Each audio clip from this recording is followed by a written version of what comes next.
അങ്ങനെ ഷീൽഡ് ടീമിന്റെ ആദ്യത്തെ പേപ്പർ വ്യൂ എത്തി. ആദ്യത്തെ പേപ്പർ വ്യൂ മാത്രമല്ല, അവർ ആദ്യമായിട്ട് മത്സരിക്കുന്ന റെസ്ലിംഗിലെ മാച്ചുമായിരുന്നത്. Ryback, Kane, Daniel Bryan versus Shield തമ്മിലുള്ള TLC ടാഗ് ടീം മാച്ച് ആയിരുന്നു നടന്നിട്ടുണ്ടായിരുന്നത്. മാച്ച് തുടങ്ങിയപ്പോൾ തന്നെ ഷീൽഡ് ടീമായിരുന്നു മുൻപിട്ട് നിന്നിട്ടുണ്ടായിരുന്നത്. ഹീറോകളെ മുഴുവൻ അടിച്ച് പരിവമാക്കി. ഡാനിയൽ ബ്രയനെ എടുത്ത് ലാഡറിന്റെ മുകളിലേക്ക് എറിഞ്ഞു.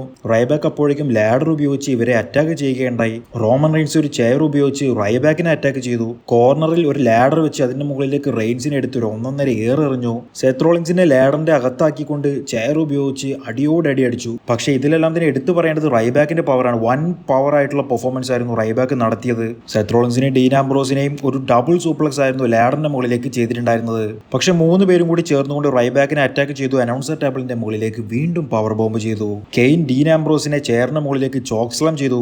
റോമൻ റെയിൻസ് കെയ്നെ ബാരിക്കേഡിന്റെ മുകളിലേക്ക് സ്പിയർ ചെയ്തു. അപ്പോഴേക്കും അവിടെ കിടന്നിട്ടുണ്ടായിരുന്ന റൈബാക്ക് തിരിച്ചു വന്നു 3 പേരെയും അറ്റാക്ക് ചെയ്തു. പക്ഷേ റൈബാക്കിനെ ഇവരെല്ലാവരും കൂടി എൻട്രൻസ് ഏരിയയിലേക്ക് കൊണ്ടുപോവുകയുണ്ടായി. സെത്ത് റോളിൻസ് ലാഡറിന്റെ മുകളിൽ നിന്നും റൈബാക്കിന്റെ മുകളിലേക്ക് ചാടാൻ വേണ്ടി നോക്കി. പക്ഷേ റൈബാക്ക് ഓടിക്കയറിക്കൊണ്ട് റോളിൻസിനെ പിടിച്ച് താഴെ ടേബിളിന്റെ മുകളിലേക്ക് ഇട്ടു. ഈ ഒരു അവസരം മുതലെടുത്തുകൊണ്ട് ടേൺ ബക്കിളിന്റെ മുകളിൽ നിന്നും റോമൻ റെയിൻസ് ഡാനിയൽ ബ്രയനെ ഒരു പവർ ബോംബ് ചെയ്തു, അതും ടേബിളിന്റെ മുകളിലേക്ക്. അങ്ങനെ ഷീൽഡ് ടീം അവരുടെ ആദ്യത്തെ മാച്ചിൽ വിജയിച്ചിരിക്കുന്നു.